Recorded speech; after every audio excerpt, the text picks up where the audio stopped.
For a night of Bible study. If you're not familiar with the Christadelphians, we're a strongly Bible-based community. We're not here after your money. We're not going to ask for any collection at the end of the night. We're not here to show you any fantastic miracle of our own doing. What we're here to do is to show you what we have discovered within the pages of the Bible and to ask your attention to that book, the Bible. We want you to see whether the book, the Bible, provides the answers that we feel are in its pages. We feel that it provides us with good news and with hope for this difficult times that we live in. And particularly this topic tonight is one very close to the heart of every Christadelphian. Every Bible student reads the Bible seeking God's purpose with the earth and with mankind upon it. And we suggest that the Bible offers some very good answers on exactly that subject. The structure that we're going to follow through tonight is this. How do we know that God has in fact created the earth? There's plenty of people who tell us that it's not God's doing, it's simply an act of random chance. And what is his purpose? If he did create it and create it well, then what was he intending for that planet to be like? What was his purpose with it? Is that purpose currently occurring?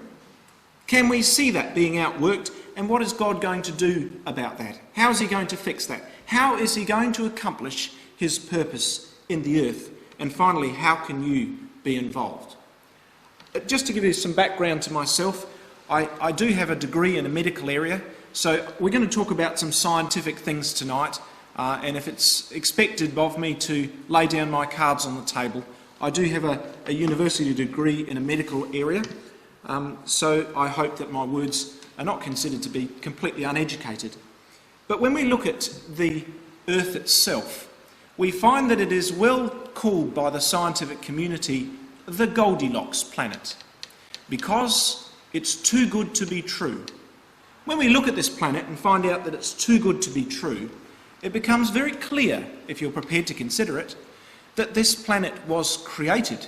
It just didn't happen by chance, and therefore everything also on it. You know, if we were to look at a small pile of rocks, we would say that they occurred in that particular arrangement simply by chance. And it's fairly an obvious conclusion that you would draw if you were to see that. If we were to see those organised, and I've been to a place in New Zealand where it's tradition to have piles of stone along the road, and when you see those piles of stone carefully balanced, you assume that the hitchhikers through there have followed the tradition in that region of making little piles to commemorate their journey. And you'd see that and you'd say, okay, that's been organised by somebody. It doesn't happen by chance because wind and weather would knock that over. But if we were to see something like this, a definite shape in the stones, we would say that it has been sculpted. You know, ladies and gentlemen, when we look at Earth, we see far more than just a sculptured shape. What we see is an enormously vast array of life forms, all interdependent on each other, where you can't have one without the other. They're all interdependent and reliant on each other, hinting that they all must have been put together at the same time, put in their place together. You know, the chances of that happening are unscientific. The chances of that happening by chance are completely unscientific, ladies and gentlemen. You know, that particular probability is very, very simple, very logical for anyone to understand. If I threw a handful of coins at a checkerboard, you would expect to see them randomly placed, not stacked carefully one upon another. That does not occur. And yet I've had discussions with people who are believers in evolution, and they claim that is what is happening in Earth. You know, we find that the actual area where life is actually found in the universe, as far as we can tell, is as thick as 3 coats of varnish on a bowling ball. That's how much of Earth, if we were to scale it down, is actually bearing life. As thick as 3 coats of varnish on a bowling ball. And the rest of the universe is almost completely lacking in life whatsoever. The complexities and the wonderfulness of life is not found throughout the rest of the universe, as far as we can tell. For as many miles as we can see in every direction, real life has not been found. Perhaps little fragments that might look like it. Why is that? Well, because, ladies and gentlemen, we can focus in on the earth and look at all the things that have been created here and spend a whole night talking to you about how marvellous it is. But I want you to just step back tonight and just look at Earth from a distance. You know, Earth from a distance creates a very fascinating story of uniqueness. You know, we often get these science fiction sort of stories that crop up in fiction. You know, people have films made about Star Wars and space travel. It's completely fictitious. This idea that people think may even be scientific of travelling to the stars is actually ridiculous to scientists, because space is a horrible place. It really is awfully unlivable. Do you know what? Let's just have a little chat about space out there, and we'll start to see just how amazing Earth itself is. Let's take a long-distance view and talk very briefly about galaxies. Apparently there are three types of galaxies. There's the spiral galaxy, the elliptical galaxy, and the irregular galaxy. Now, the spiral galaxies are the one that we exist on, the Milky Way. It's the safest, and the Hubble telescope shows that nearly all galaxies have a black hole at the centre, which release deadly gamma rays, X-rays, particle radiation. So you don't want to be too close to the centre, even in a spiral galaxy, because the pressure of all the gases and particles there is compressed to the point where you have a black hole and lots of nasty radiation released, which would wipe out all life. So you've got to be a reasonable distance out on the spiral arm of one of those galaxies to be able to escape from the black hole in the centre. What about elliptical galaxies, egg-shaped galaxies some call them? Well, the stars within those randomly move. They don't have the nice circular movement that you have in a spiral galaxy. And so solar systems or planets can move at any time into the centre of the galaxy and back out again, therefore passing through those dangerous black holes and those dangerous radiation areas in different parts of the galaxy. And finally, you've got the irregular galaxy, which is the most dangerous type, where you can have supernovas, massive explosions of galaxies going off unpredictably in any part of the galaxy, giving off huge bursts of gamma radiation, which will wipe out all life on Earth extremely quickly. In other words, ladies and gentlemen, space is not a safe place. There really is only one type of galaxy that you can survive on. And not only that, you've got to be just at the right point on that galaxy for life even to be thought of being possible. To think of life in any other position is just ridiculous. What about the sun? Let's zoom in a little bit more. The sun actually has to be the right type of sun. It's got to meet certain requirements. It's got to be the right mass. It must be a yellow dwarf, and we'll talk about why later. It's got to give off the right sort of light. It's got to be the right age, because as a sun goes through its life cycle, it becomes more active or less active. We need it just at the right point. We need to be the right distance from that sun. And we need to be in the right, that sun itself needs to be in the right orbit within its galaxy.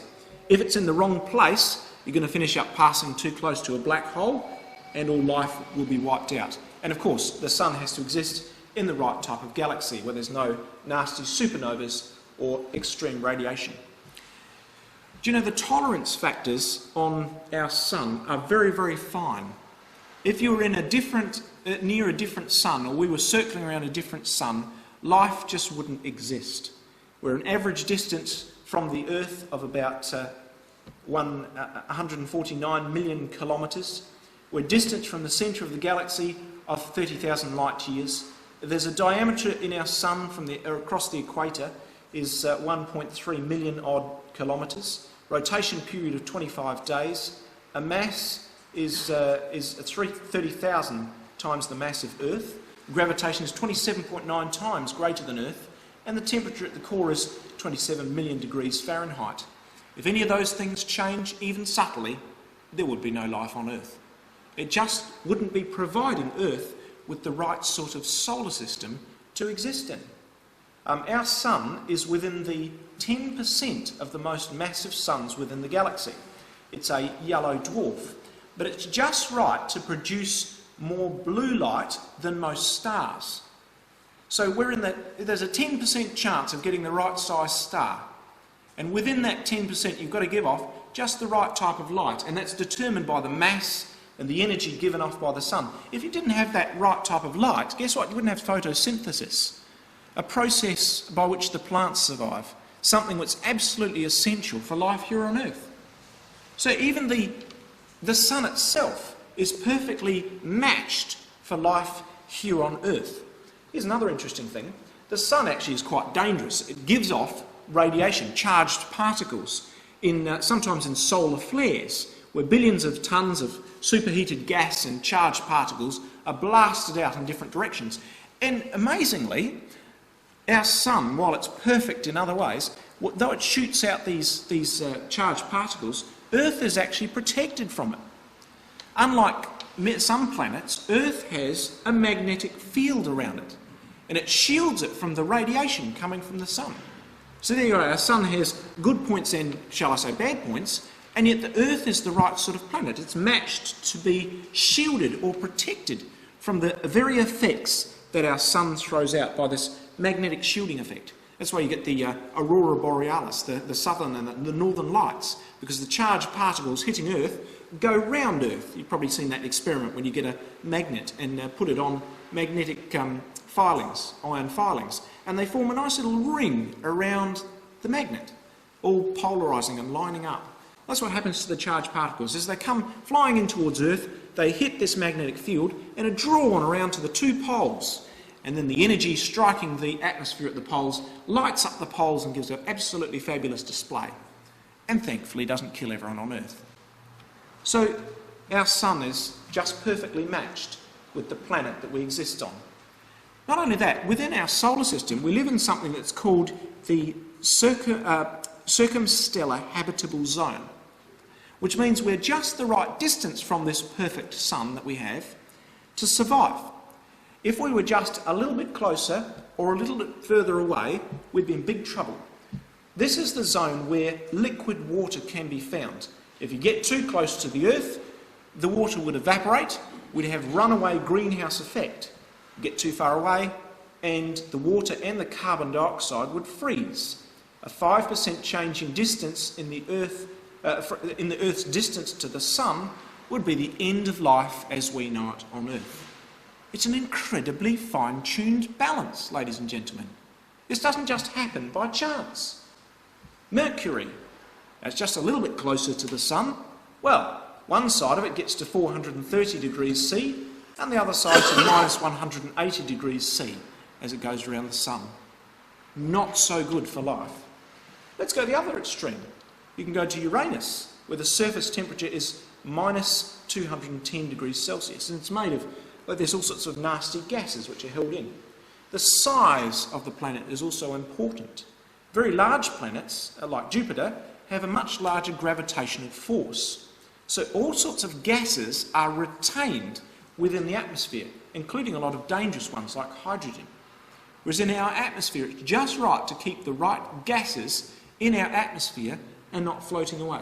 I mean, we're talking the thickness of 3 coats of varnish on a bowling ball. It's not much.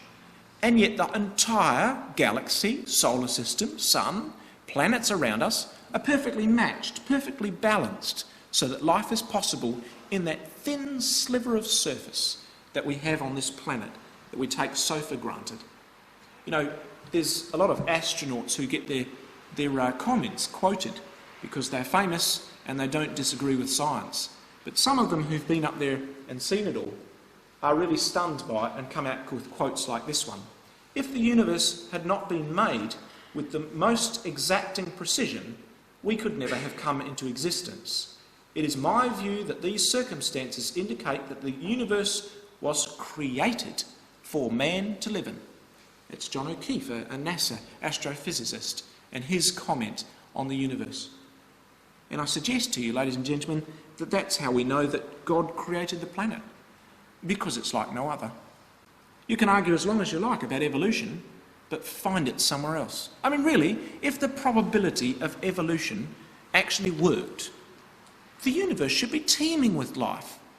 That probability shouldn't just occur on Earth. The probability should occur everywhere. All the planets around us should be teeming with life, and they don't. There's only this thin sliver of area of life in the entire universe.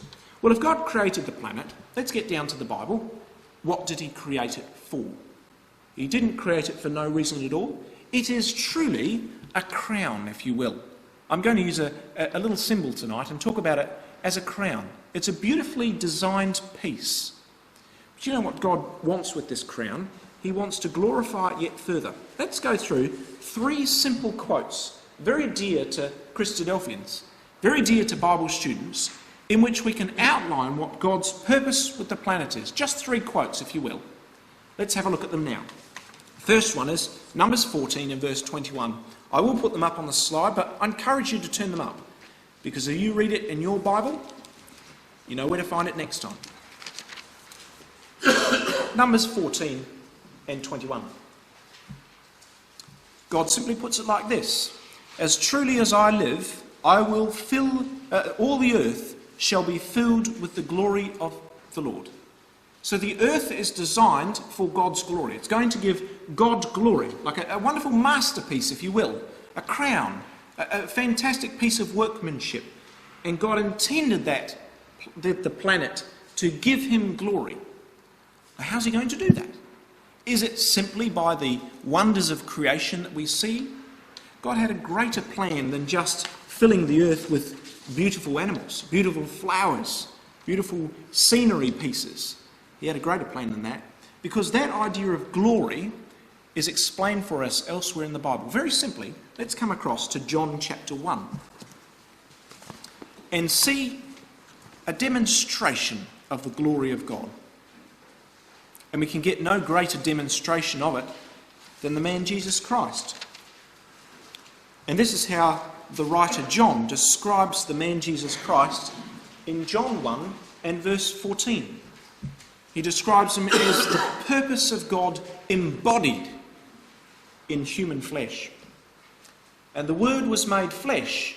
That word for word is purpose, the idea, the concept that God had, and dwelt among us, and we beheld his glory, the glory of the only begotten of the Father, full of grace and truth. So based on that quote, and based on what we know of Jesus, what could we say the glory of God is? Well, it's a character of grace and truth. That's the glory of God. And what's God going to do with this? We've talked about the beauties of the natural world being like a crown. These are like the jewels. People with this character of God are like the jewels. What does God plan to do with those people? He plans to set his jewels in fit settings in this masterpiece that he's created. His masterpiece is not just a world of beautiful animals and beautiful scenery. It's a world of wonderful people. People who have the character of Jesus Christ and who fill the earth, making it not just a beautiful place, but a loving and caring place. Let's have a look at a final of the 3 quotes that I want to look at. Daniel chapter 2 and verse 44.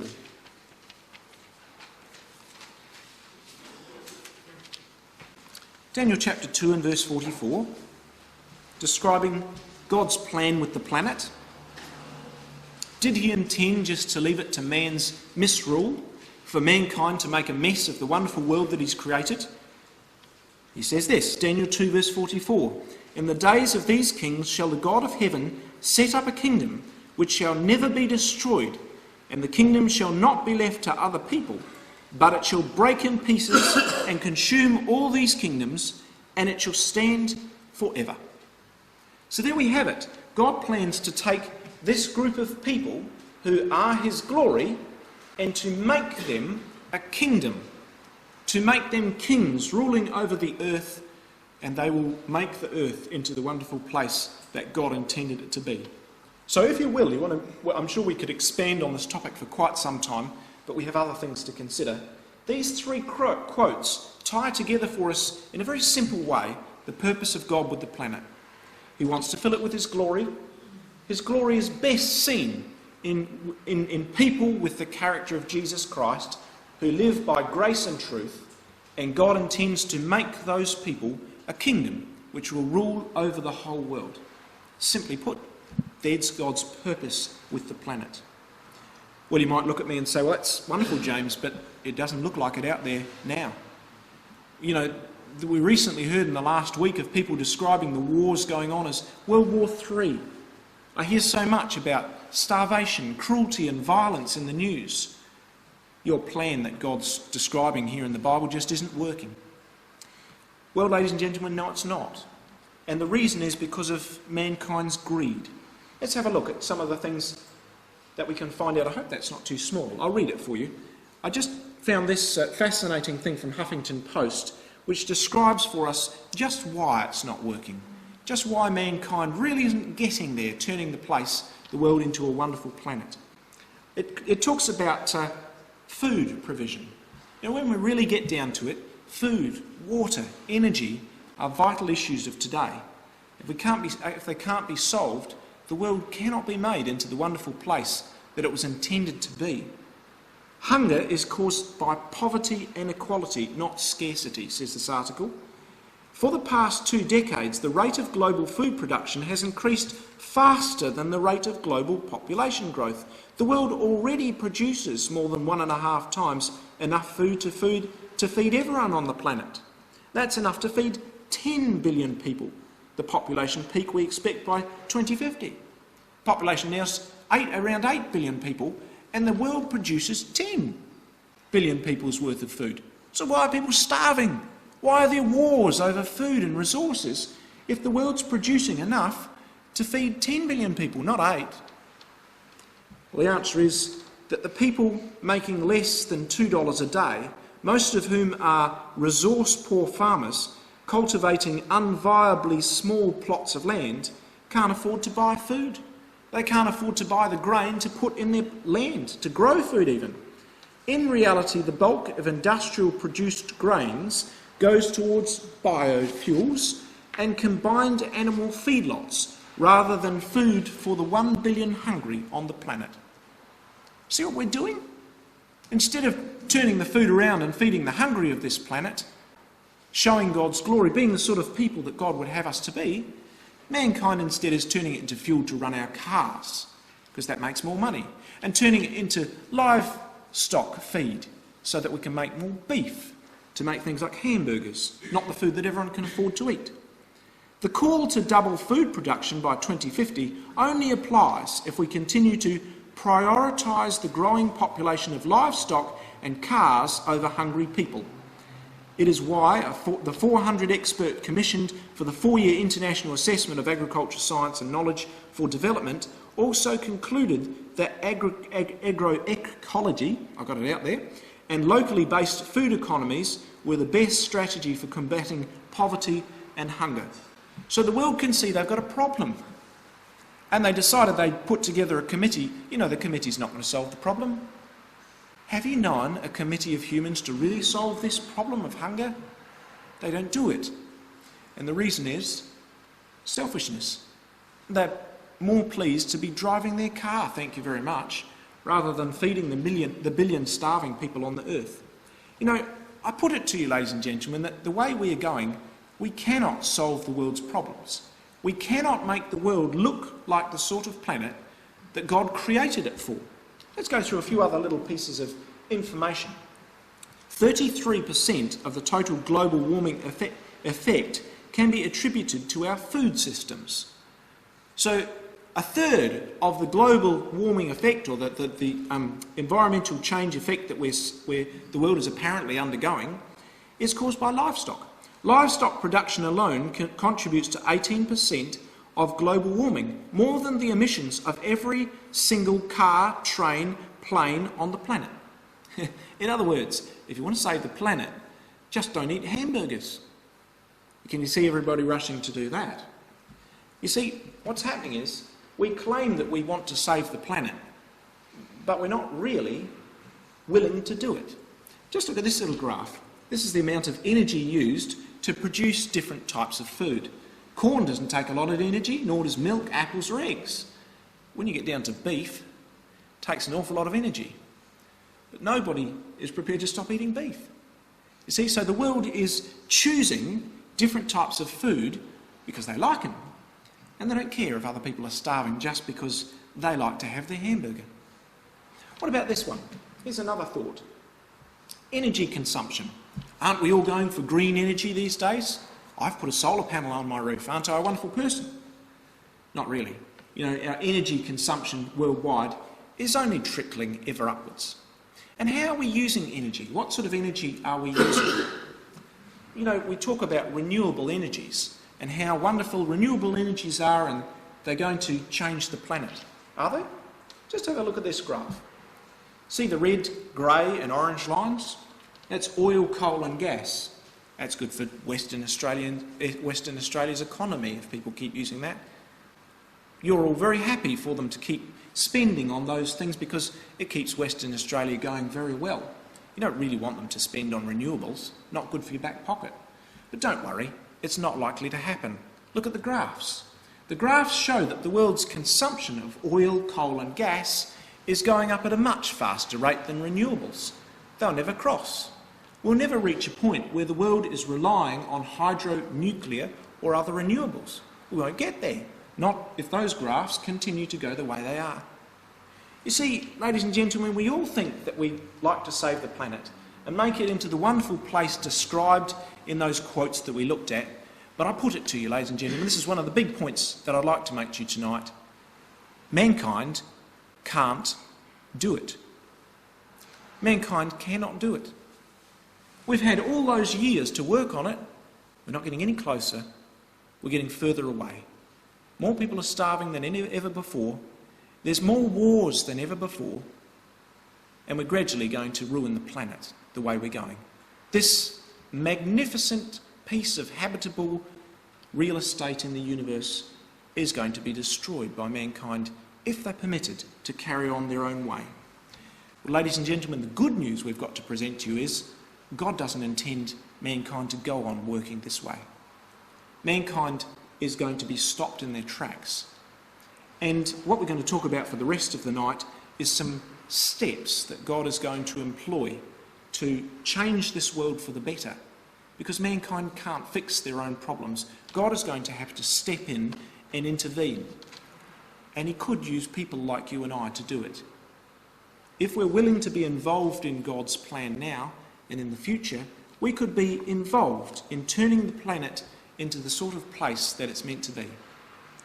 How's God going to fix it? Well, I'm going to present to you an 8-step plan. I feel like a little bit of a politician by doing that, but an 8-step plan of how the world is going to be changed. The first step is one that I couldn't pin down to one particular quote, and that is that the Lord Jesus Christ is going to return to earth.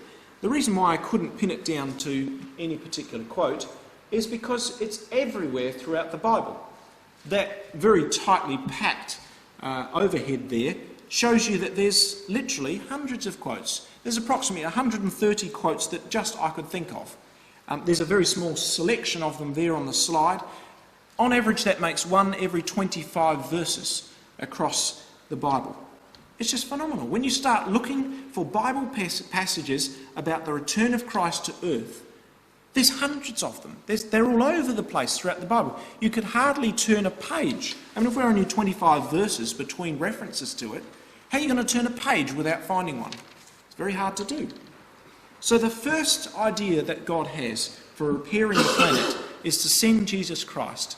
Now, I talked to some of my patients about this, and I openly ask them time and time again, is there a politician you can name who can fix the planet? And they'll say, no, we've got no confidence in any of them. And I say, well, what about Jesus Christ? Now, they don't believe he's coming back. They say, well, if he did, he's about the only person who could fix it. Well, ladies and gentlemen, it's God's plan. He says in the Bible, he doesn't just say it in one place, it says it over and over again across the Bible. What's Jesus going to do?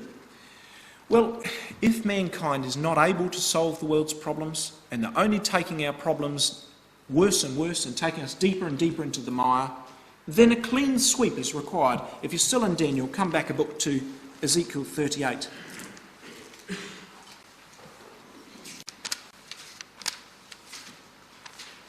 Ezekiel 38, step 2. There's going to be a clean sweep. There's going to be a fresh start. And in order to do that, God's going to have to remove the governments of this world. And this is how it's going to occur. It's not going to be entirely pleasant, I have to tell you. Ezekiel 38 verse 18, "And it came to pass at the same time when Gog shall come against the land of Israel, saith the Lord God, that my fury shall come up in my face. For in my jealousy and in the fire of my wrath have I spoken. Surely in that day there shall be a great shaking in the land of Israel, so that the fish of the sea, the fowl of the heaven, the beasts of the field, and all creeping things that creep upon the earth, and all the men that are upon the face of the earth shall shake at my presence. The mountains shall be thrown down, and the steep places shall fall, and every wall shall fall to the ground." What's described there, ladies and gentlemen, is horrific. It is a worldwide earthquake, an enormous worldwide earthquake on the scale that the world has not seen yet. You know, the phrase in the Hebrew, the Old Testament is translated from Hebrew into English, but where it says in our English, the steep places shall fall, it's also translated by some experts as the staircases, the tall buildings. You know, those skyscrapers that are being built around the place, many of those will come down. And that will be indeed horrific. But it may well be, well it is, what is required to have a clean sweep, a fresh start with mankind. Do you know, it's not only the enormous constructions of mankind that will be brought to nothing, but we're told that God will bring down the attitude of mankind.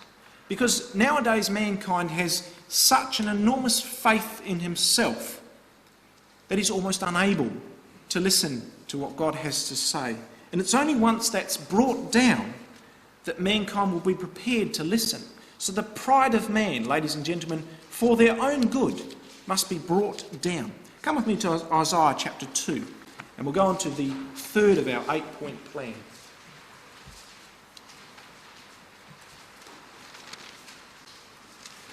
We skip through a few verses here.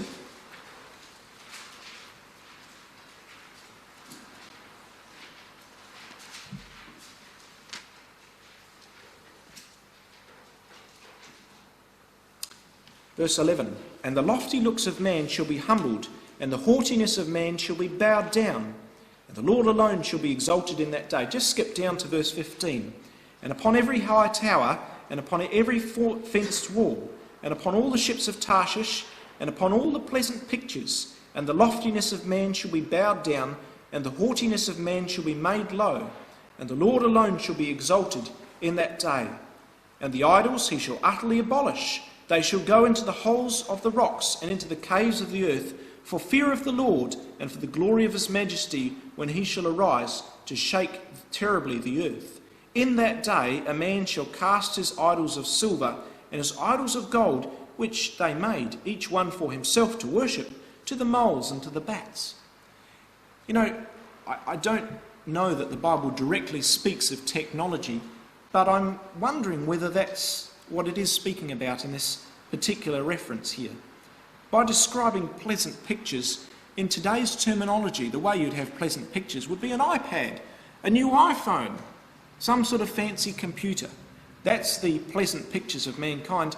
And it talks also in these verses of things made of metal that mankind has made for himself to worship. Well, mankind trusts in technology more and more these days. And it looks to me like when that earthquake comes, the spirit of man, the attitude of man, the trust in himself will be broken down to the point where he simply throws those things into holes in the ground. You know, there's that famous Indian saying that it's only when every last thing is destroyed that man will realise that he can't eat money.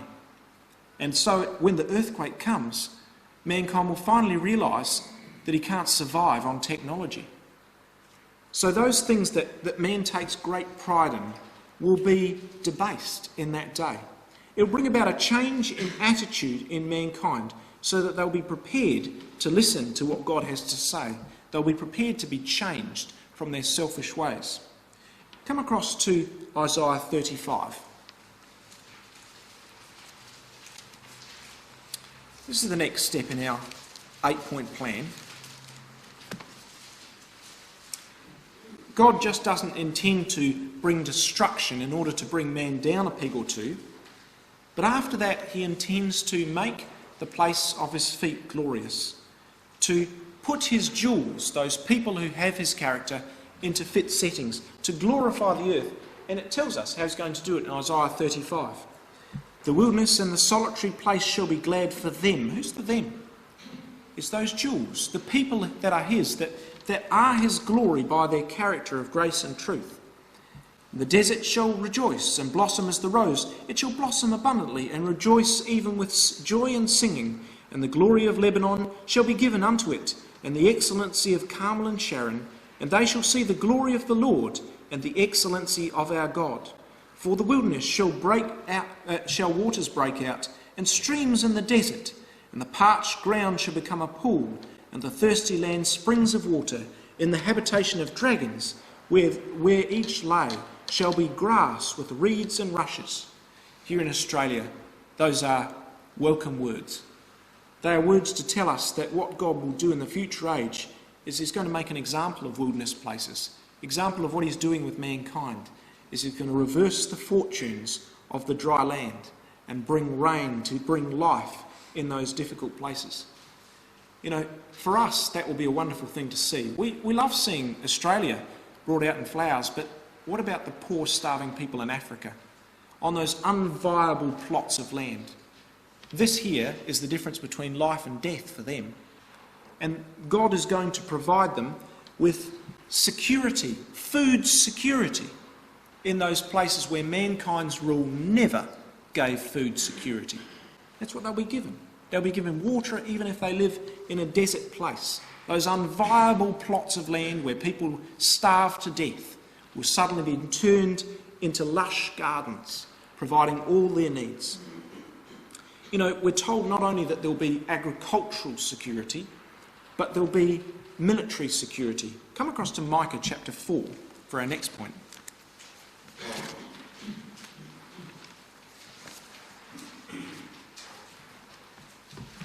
Micah chapter 4. And sorry about this slide, I accidentally have slipped in part of Psalm 72. It should belong to the next slide. But they shall sit every man under his vine and under his fig tree, and none shall make him afraid, for the mouth of the Lord of hosts has spoken it. Now, please ignore the rest about Psalm 72 for a moment. You know what that says? It says that people will rely on agriculture for life. There they are, sitting under their vine and fig tree. In other words, the man owns a vine and a fig tree. Those things don't produce fruit immediately. They're something that take time to produce food. And none will make him afraid. You know, that's the problem nowadays, is you get the poor farmer, and he works hard to produce crops, and yet he's always afraid that someone will come and take it off him. The banks, the military, some revolution in his poor country will come and take it off him. But in that day, God's commandment will be this, that if a man can sit under his vine and fig tree, he is able to eat of those fruits of his labours. Isn't that a wonderful thing? Because so often now in this world, people are starving. It's not because they don't grow food, it's just because others don't permit them to eat the food that they grow. Well, that's all going to change in the future day because of God's command. God will command it that there is agricultural and military security for even the poor of the earth. Come over then to that Psalm 72, and we will read verse 16 there.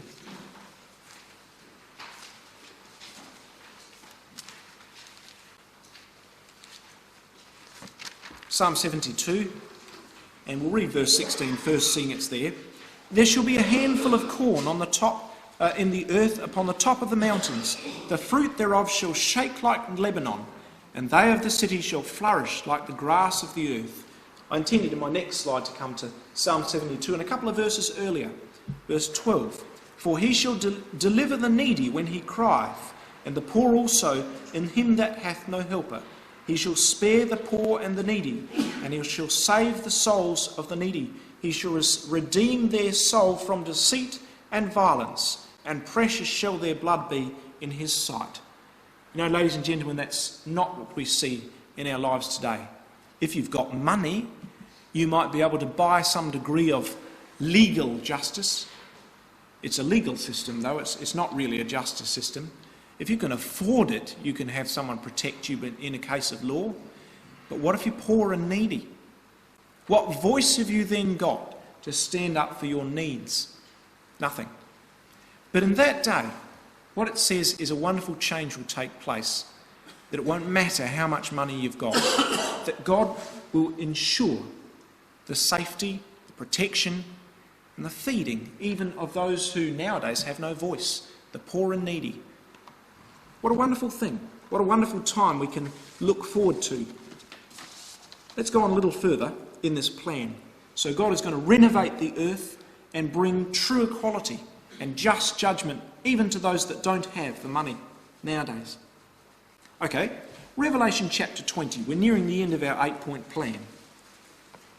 Revelation 20 and verse 6 shows us how that's going to be affected. How is it that there's going to be that justice, security and military security for people on earth? Well, there's going to be a group of individuals who carry that out.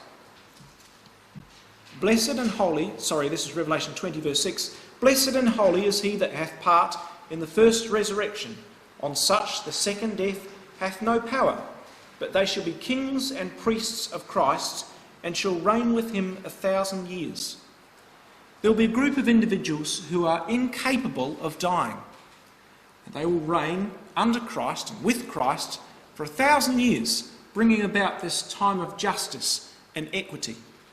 You know, that's another problem we have in this world. You know, we can have a very good ruler on this world's standard. Let's say, for example, we had the King of Tonga. He was a nice chap. If there was troubles in his country, he did his best for the sake of his people.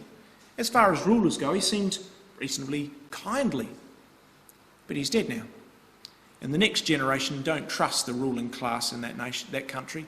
And so all the good things that he may have developed in his time are starting to be eroded. So the problem we may have nowadays, if we were to get a good ruler, of which there seem to be awfully few, and no perfect ones, is that they die. But what God promises is not only people who rule with equity and justice under Jesus Christ and by his laws, but they'll keep ruling. They won't just disappear off the scene, leaving the world to dissolve back into the rule of mankind. That's not going to happen. And how are they going to change the world? Is it going to be by the iron law of force? Well, it is. These rulers that will rule with Christ will rule by force at times, but their first method is different from that. Something that the world today doesn't really use at all. It's education in godliness. Come across to Micah chapter 4.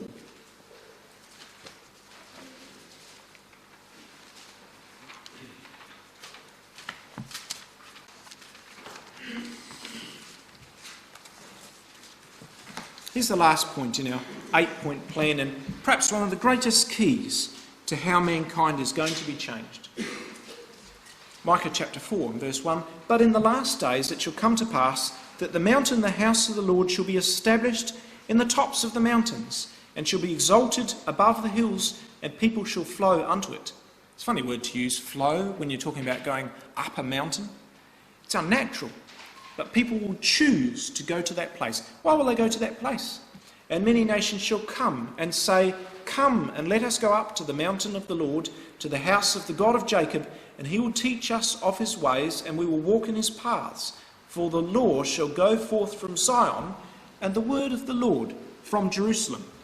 What's going to be the effect of that? Verse 3, and he shall judge among many people, and rebuke strong nations afar off, and they shall beat their swords into plowshares, their spears into pruning hooks. Nation shall not lift up a sword against nation, neither shall they learn war any more. You know, ladies and gentlemen, that's the greatest and most powerful changing force you can have, to change people's hearts, change their minds, and teach them a better way of living. And that's the plan. That's the plan, that those rulers of the future age, they may need to use force at times. But their first method is to bring a new form of education, an education in godliness. And when the people really see what that does for them, when the humans upon this earth really see what that does for them, they'll flock there to get it. Because it finishes wars. Well, ladies and gentlemen, there's our 8-point plan. I could spend quite some more time going through it. But basically what we've seen is Christ will return, that there will be a dramatic world earthquake, that mankind's attitude will be changed about himself and his own power, that God will bring the earth around to being a place of prosperity agriculturally, and that mankind will be able to survive in agricultural and military security, that the poor and needy will have a voice of justice among the ruling class in that day, and that there will be a ruling class that won't pass away but will educate the world in a way of peace. That, ladies and gentlemen, is God's plan. That's how he's going to bring that purpose that we stated right at the start into being. And you can see that throughout that, there's a place for individuals to work in that purpose. There's a place for individuals to make those changes. Some of that community of kings and priests. You know, I found it quite fascinating.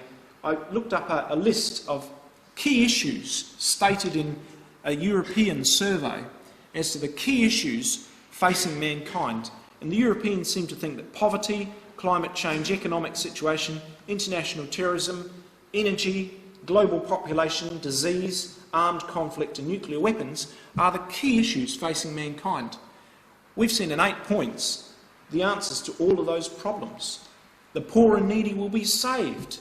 There will be corn even on the tops of mountains and water in the wildernesses. There's a solution to poverty and hunger and lack of drinking water. Climate change, not a problem. The world will be renovated to be a wonderful place where there'll even be streams in the desert. The world will be turned around. Instead of going downhill and becoming agriculturally less sustainable, it will become more sustainable. The economic situation will be changed because people won't be reliant on this tight system of greed and money anymore. People are capable of living comfortably off the land without fear. There's a solution to the economic crisis we may have. International terrorism and war, they're going to beat their swords into plowshares. Available of energy, you won't need the same sort of energy when the desert rejoices, when the desert comes to life and produces all your requirements for everything that you need. What about global population? Global population increase is not a problem if you can feed them, if you can keep them in peace and security, is it? Of course not.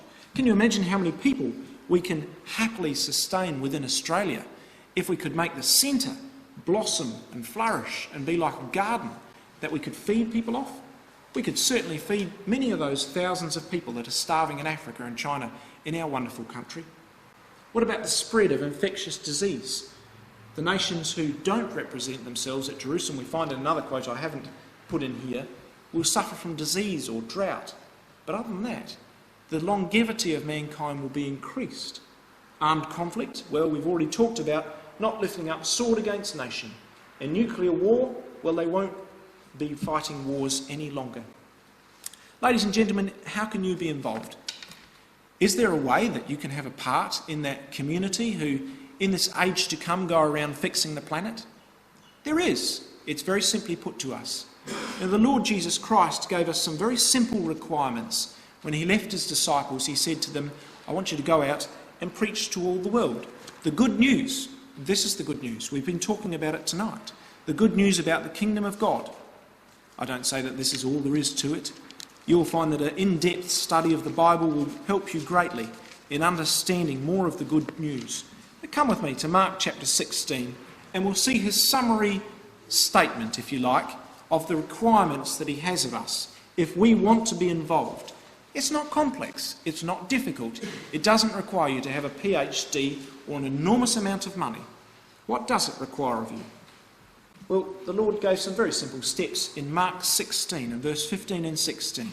He said unto them, his disciples, Go ye into all the world and preach the gospel, that means the glad tidings, the good news, to every creature. Ladies and gentlemen, I hope that's what we've done for you tonight.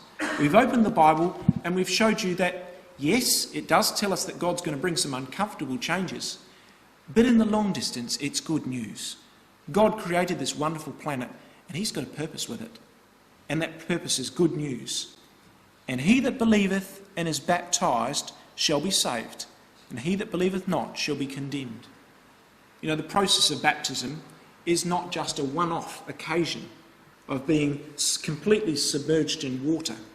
The baptism that Christ spoke of, as we can find throughout Scripture, involves a turning point in our life, where we have crossed over to a new way of life and we commit ourselves to following Christ's example. It's fairly obvious, isn't it? Because Christ wants people like himself, people who are God's glory, full of grace and truth, so that he can rule the world with them. Well, ladies and gentlemen, we think as Christadelphians that the Bible message is plain, simple, and very positive, very encouraging.